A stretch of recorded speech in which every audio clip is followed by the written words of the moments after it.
2017. I'm Christina from we.CONECT, and I'm really happy to be with Derek Viita from Strategy Analytics. Thank you for having me. Derek, and welcome to the conference, of course. And as a start, could you just introduce yourself and tell us a bit more about your background? Certainly. I'm a senior analyst with the user experience practice at Strategy Analytics. We focus on consumer research and the user experience of all things automotive and increasingly on mobility services as well. And you'll be presenting a case study tomorrow towards positive user experience for automated driving. That's right. Tell us a bit more about that. What insights are you sharing? Sure. So a fair amount of what we've been doing at Strategy Analytics and the UX team the last few years has been looking at first-time users' exposure and impressions of some of these early semi-autonomous systems that have come on market. So things like park assist, semi-autonomous highway driving, and things like that.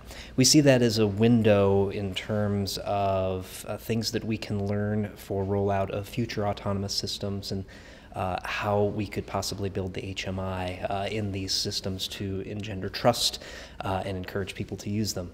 So what I'm going to be talking about tomorrow is some of the learnings from that and individual pieces that we can take that might increase trust, which has been slipping, unfortunately, the last few years, and sort of improve these systems and encourage usage. What do you see as emerging trends for autonomous driving HMIs? That's an interesting question. So what we're seeing right now is this sort of broad range of different pieces that can potentially work in future autonomous systems. So things like clear warnings in the instrument cluster, clear audible warnings and things like that. What we're seeing right now in on-market offerings is that they might have one of those, but not necessarily all of those. So I'll be talking about kind of what works and what doesn't.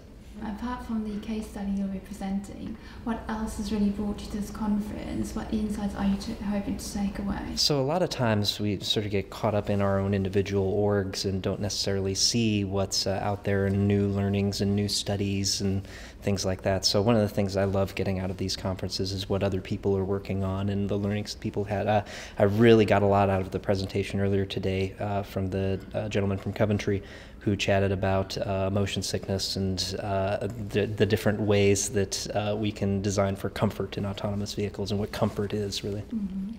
And from your personal perspective, what do you think are the main challenges with regards to HMI concept development at the moment? Fortunately, we tend to design from system in, just because automotive, it can be very difficult to innovate in that way from sort of the human out.